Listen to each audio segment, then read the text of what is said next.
आनंद लो प्रतिदिन के जीवन का में जुड़ने के लिए धन्यवाद। हम आपको सच में सिखाना चाहते कि हर दिन का आनंद कैसे लें और तुरंत क्षमा करने से ये संभव हो सकता है। हर दिन या हर हफ्ते आपको क्षुब्ध होने के कई अवसर मिलेंगे, लेकिन क्षुब्ध आप ना होइए। बाइबल कहती कि क्षुब्धता मत स्वीकारो, तो जो अनचाही चीज हो उसे ना स्वीकारें। क्या किसी के प्रति आप में कोई द्वेष है? और अगर है तो बाइबल कहती है छोड़ दो, उसे गिरने दो, उसे आप त्याग दें और उससे दूर चले जाएं। प्रभु को अपना उद्धारकर्ता माने, जुड़े रहें और आज की सामर्थ्यशाली शिक्षा पाएं। शीर्षक है ब्यूटी फॉर एशेस।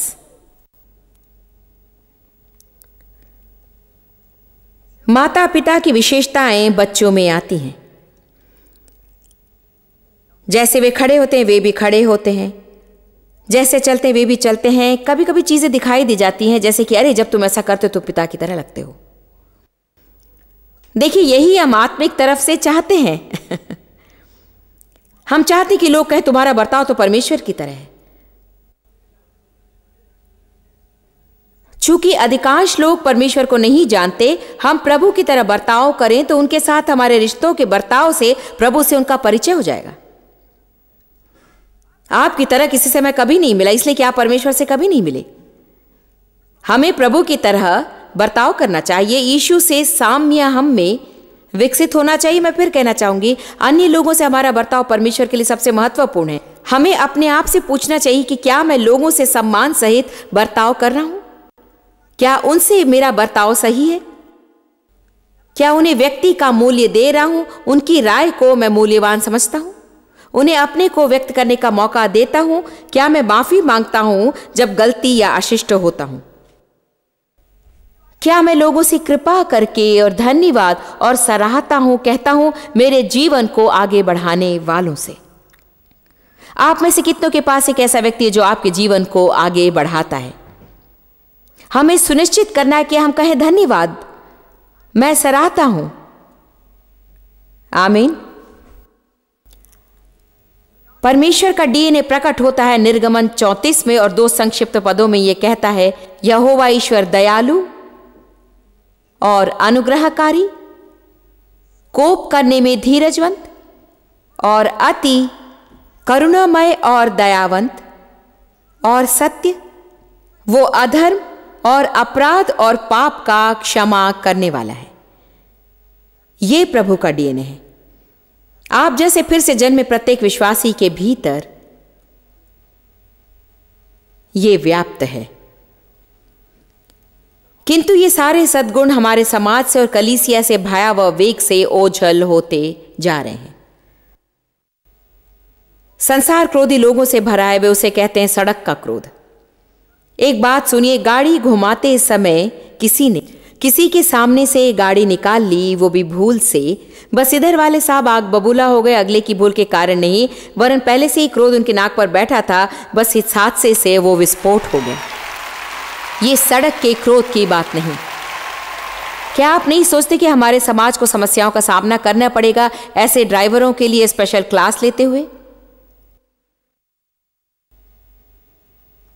ये कैसी बेतुकी बात होगी। आज आप ट्रैफिक में गलती करने का दुस्साहस नहीं कर सकते। मैं थोड़ी देर पहले शॉपिंग में थी। मेन रोड इधर से निकलता है और सारे साइड रोड इधर से। मैं एक साइड रोड पर थी, मुड़ती हुई मैं जरा सी आगे निकल गई और सामने एक कार आकर खड़ी हो गई और जैसे मैंने सोचा मुझे अफसोस है तुम्हारे लिए। ऐसी स्थितियों में आपको कहना चाहिए क्षमा करता हूं, आशीष मिले। जब कोई पार्किंग की जगह चुरा लेता है जिसके लिए आप राह में आंखें बिठाए बैठे हैं 5 मिनट से,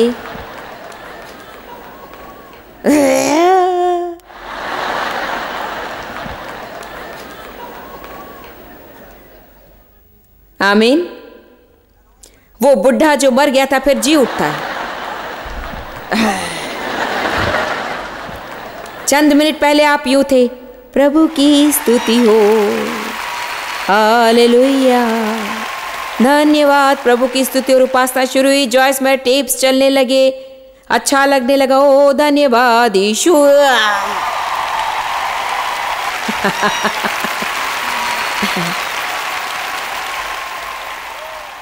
इसीलिए तो हमें प्रतिदिन इन चीजों की दुगनी मात्रा चाहिए। आमीन। हमें याद दिलाना पड़ता है कि बार बार और बार बार और बार बार याद दिलाना पड़ता है। आमीन।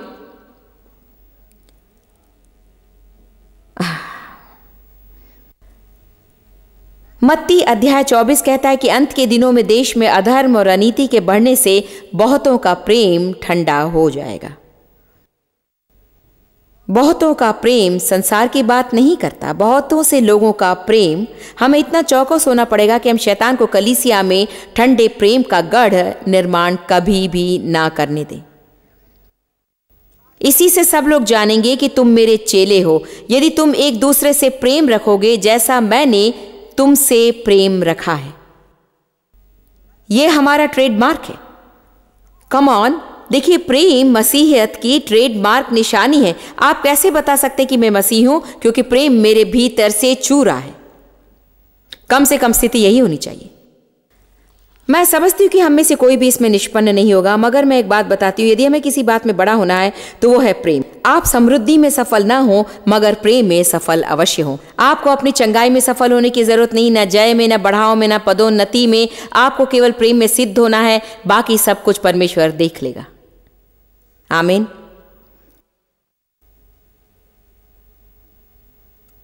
बाइबल कहती पहले यूहन्ना 3:17 में, जब तुम्हारा विश्वासी भाई जरूरत में हो तो अपनी करुणा का द्वार बंद ना करो। प्रभु करुणामय है। उसका डीएनए हम में है। हमारे हृदय में करुणा है, किंतु हम चुनाव कर सकते हैं। हम बंद करने या खोलने का निर्णय ले सकते हैं। जैसे ही हम किसी पर दोष लगाने लगते हैं, करुणा का द्वार बंद हो जाता है। खैर, यदि मैं होती तो ऐसा कभी नहीं करती। आप नहीं जानते आप उस स्थिति में क्या करते। बूढ़े, धार्मिक, खुश, आपको नहीं पता कि आप क्या करते। प्रभु को आशीष, मैं तो ऐसा कभी नहीं करती। नहीं, आप उसे भी बुरा कुछ करते। आइए लूका 15 पर चलते हैं। हम जरा पीछे चलकर उड़ाऊ लड़के की कहानी सुनेंगे, किंतु आज हम बड़े भाई की ओर देखेंगे। यहां पर 2 अद्भुत कहानियां हैं। देखिए, हम सदा उड़ाऊ की ही बातें करते हैं, किंतु यहां पर एक और महान सबक है। लूका अध्याय 15 पद 11। फिर उसने कहा, किसी मनुष्य के 2 पुत्र थे। उनमें से छुटके ने पिता से कहा, हे पिता, संपत्ति में से जो भाग मेरा है वो मुझे दे दीजिए। उसने उनको अपनी संपत्ति बांट दी। और बहुत दिन बीते थे कि छुटका पुत्र सब कुछ इकट्ठा करके दूर देश को चला गया और वहां कुकुर्म में अपनी संपत्ति उड़ा दी। आगे पढ़ते पढ़ते पता चलता है कि वहां अकाल पड़ा और उसकी मदद को कोई नहीं था। उसे वास्तव में सूअरों के साथ रहना पड़ा और उन फलियों से जिन्हें सूअर खाते थे अपना पेट भरना पड़ा। और पद 17 कहता है कि वो अपने आपे में आया। प्रभु का धन्यवाद, उसकी आंखें खुल गई। और पद 18 में वो कहता है, मैं अपने पिता के पास जाऊंगा और उससे कहूंगा, पिताजी, मैंने स्वर्ग के विरोध में और तेरे दृष्टि में पाप किया है। कोई पापी या फिर से पाप में पड़ने वाले को इतना ही चाहिए कि वो जाग जाए और उठकर कहे, मैंने बड़ी मूर्खता का काम किया है और मैं जाकर अपने पिता से कहूंगा कि पिताजी, मुझे क्षमा कीजिए क्योंकि मैंने पाप किया है। और सभी को इस बात में खुश होना चाहिए, मगर सब खुश नहीं होते। देखिए, कभी कभी लोगों के लिए यह बहुत ही कठिन हो उठता है कि वे हमें अंतिम घड़ी में आते हुए देखें, और जबकि वे धर्मी जीवन बिता रहे थे, दिखावे का धर्मी जीवन इतने सालों से, और अब अचानक आप चले आते हैं उस रद्दी जीवन के बाद और आपको प्रकाशन मिलता है, क्षमा मिलती है, और जो आशीषें उनको मिला करती हैं आपको भी मिलने लगती हैं, और ऐसा एहसास होने लगता है कि परमेश्वर उनसे अधिक आपको आशीष दे रहा है। ऐसे समा को देखकर खुश होने वाले आपको बहुत से लोग नहीं मिलेंगे। आप लोग वहां बैठकर ऐसे मत घूरिए। और हम कहते हैं हम चले, ये उचित बात नहीं हुई, ये अच्छी बात नहीं है। अब देखिए लूका 15:19, अब इस योग्य नहीं रहा कि तेरा पुत्र कहलाऊं, मुझे अपने एक मजदूर की नाई रख ले। पद 20 कहता है, तब वो उठकर अपने पिता के पास चला। वो अभी दूर ही था कि उसे देखकर उसकी प्रकृति क्या थी, पिता ने तरस खाया और दौड़कर अपने बेटे को गले लगाया और बहुत ही चूमा। और पद 21 कहता है, पुत्र ने उससे कहा, पिताजी मैंने स्वर्ग के विरोध में और तेरी दृष्टि में पाप किया है और अब इस योग्य नहीं रहा कि तेरा पुत्र कहलवाऊं। परंतु पिता ने अपने दासों से कहा कि झट अच्छे से अच्छा वस्त्र निकाल कर मेरे बेटे को पहना और उसके हाथ में अंगूठी और पाँवों में जूतियां पहनाओ। और पद 25 कहता है, और पला हुआ बछड़ा लाकर मारो ताकि हम लोग खा सकें और साथ में आनंद मना सकें, क्योंकि मेरा ये पुत्र मर गया था, फिर जी गया है, खो गया था, अब मिल गया है। और वे आनंद करने लगे। परंतु उसका जेठा पुत्र, क्या आप नहीं सोचते कि परंतु ना होते तो अच्छा होता? हम लोग आनंद कर रहे थे और इस वक्त मिस्टर धर्मी को धमकना था, मगर चर्च में हंसी मजाक नहीं करना चाहिए ना।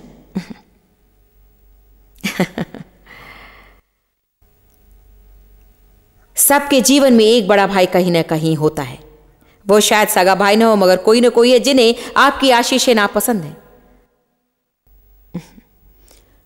और यदि आप चौकसी ना बरते तो उन्हें वो आपसे छीन भी लेगा। किसी का समर्थन पाने के लिए आप प्रभु के अनुग्रह को न त्यागिए।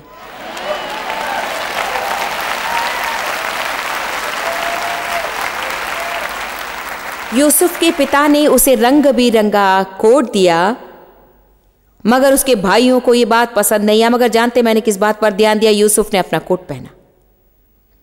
परमेश्वर आपके जीवन में जो कर रहा है शायद सबको अच्छा न लगे, मगर आपको प्रभु ने जो आशीषें दी हैं उसका आनंद लीजिए, क्योंकि आपकी पूरी कहानी वे नहीं जानते। ये नहीं जानते कि आप पर क्या बीती है वहां पहुंचते पहुंचते जहां आप हैं। आमीन।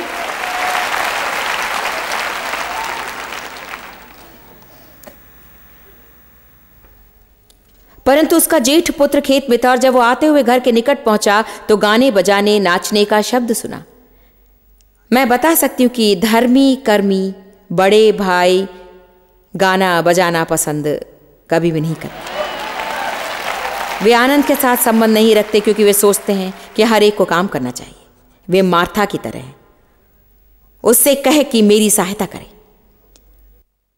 मैं बहुत बिगड़ती थी जब मैं काम करती थी और सब लोग आनंद मनाते, और उनका आनंद लेना मुझे बिल्कुल भी नापसंद था। मैं चाहती थी कि वे भी मेरी ही तरह काम करें। आप समझते कि यही सब कुछ है। जीवन सिर्फ गाना बजाना नहीं, काम करना चाहिए।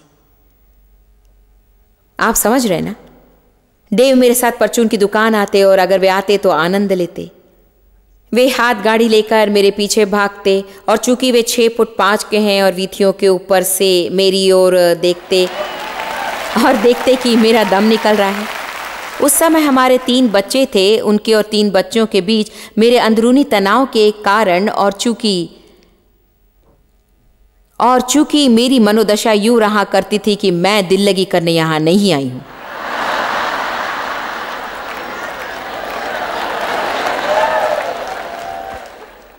कितनी अच्छी बात है कि इस परिवार में कोई तो जिम्मेदार है।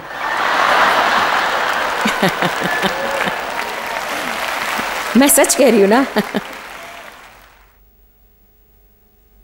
एक दिन वे मुझ पर बहुत बिगड़े, क्योंकि मैं बहुत गुस्से में थी, और उन्होंने कहा, ओ जॉयस घबराती क्यों हो? मैं तो मजाक कर रहा था। मैंने कहा, मैं यहां से मजाक के लिए नहीं आई हूं। हम यहां किराना लेने आए हैं।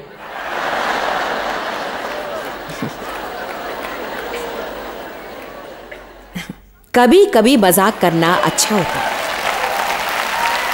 आमीन। अपने आप को भूलकर आपको हल्का हो लेना चाहिए और जीवन में थोड़ा आनंद करना चाहिए। आमीन। हम काम करने जरूर आते हैं, मगर यह भी सच है कि हर स्वस्थ बालिक के भीतर एक स्वस्थ बच्चा भी होना चाहिए। आमीन। मैंने कभी बचपना नहीं देखा, इसलिए बच्चा बना नहीं जानती, मगर प्रभु ने सिखा दिया। इसीलिए मैं प्रचार के समय मजाक किया करती हूं।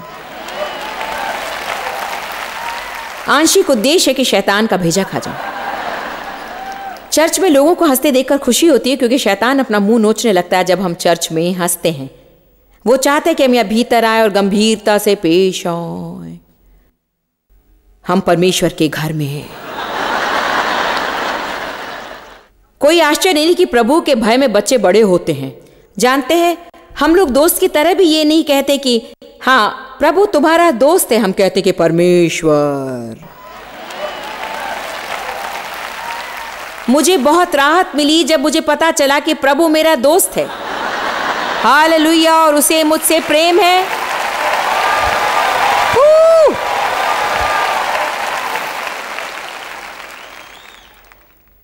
आपको मालूम होना चाहिए कि बड़े भाई को गाना बजाना बिल्कुल पसंद नहीं था, और उसने एक दास को बुलाकर पूछा ये क्या हो रहा है। उसने उससे कहा कि तेरा भाई आया है और तेरे पिता ने पला हुआ बछड़ा कटवाया है, इसलिए कि उसे भला चंगा पाया है। यह सुनकर बड़ा भाई क्रोध से अपने भीतर भर गया और भीतर जाना न चाहा। मैं इसमें शामिल नहीं होऊंगा। न जाओ, किसे परवाह है। तुम्हारे इस बर्ताव से किसे चोट लगती है, गाना बजाना तो चलता ही रहा। क्या आज कोई एक प्रकाशन पा सकता है? कितने साल मैंने रसोई में बैठकर बिताया और बिल भरने की चिंता करती रही और पैसे गिनने की कोशिश की जो वहां नहीं थे। मैंने बिलों को फिर जोड़ा और जान गई कि हमारे पैसों से वे ज्यादा ही थे। मुझे उसे बार बार चेक करना पड़ा, बार बार और बार बार। डेव दूसरे कमरे में बच्चों के साथ खेल रहे थे।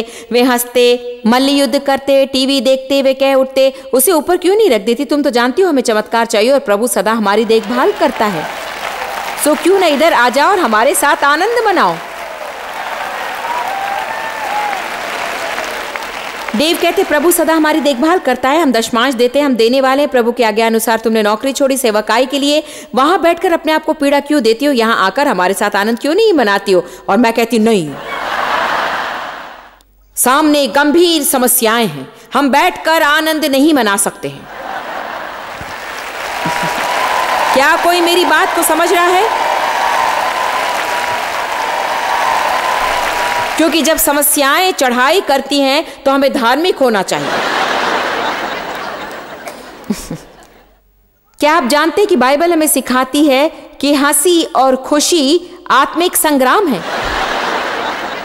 शैतान चाहता है कि आप सदा रोते रहे, ना कि परमेश्वर।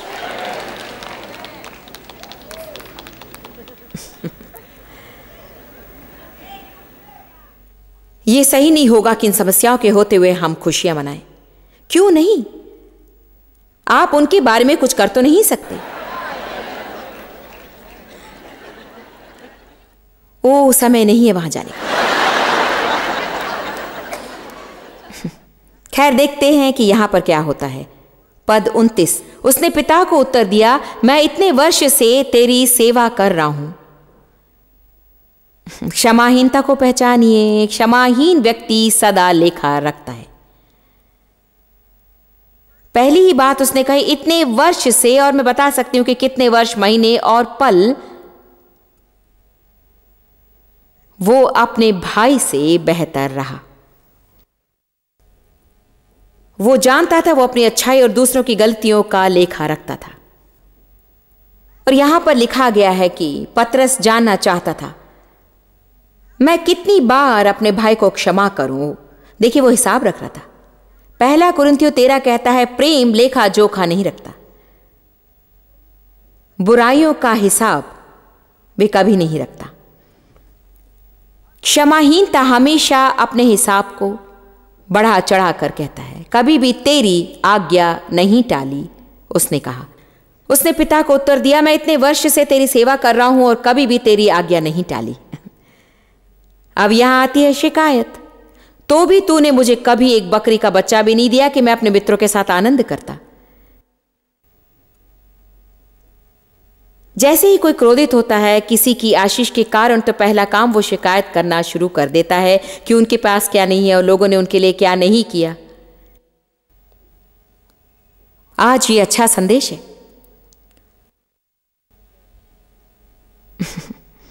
परंतु जब तेरा ये पुत्र देखिए, अब वो उसका भाई नहीं रहा, वो कहता है तेरा ये पुत्र। हम भी कभी कभार ऐसा करते हैं, आपका ये बच्चा।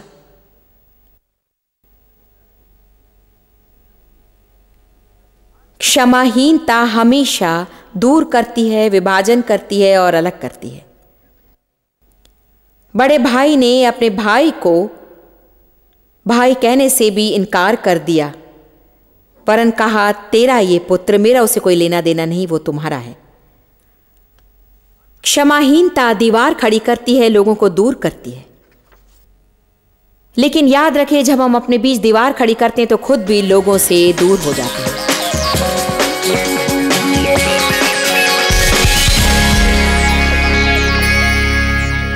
मैं आपको प्रेम में चलने के लिए प्रोत्साहित करती हूं। आपका प्रेम चलन आपके जीवन के लिए बहुत ही महत्वपूर्ण है। इस बात का हमें हर दिन ध्यान रखना जरूरी है। क्षमाहीनता का प्रेम से कोई संबंध नहीं है। अगर हम प्रेम में चलना चाहते हैं तो हमें तैयार रहना चाहिए कि हम क्षमा करें, क्षमा सदा करें और शीघ्र करें। प्रभु के वचन को जीवन में पहला स्थान दें, क्योंकि अगर आप सत्य को जानेंगे तो सत्य आपको आजाद करेगा। मुझे आपसे प्रेम है। प्रभु आशीष दे।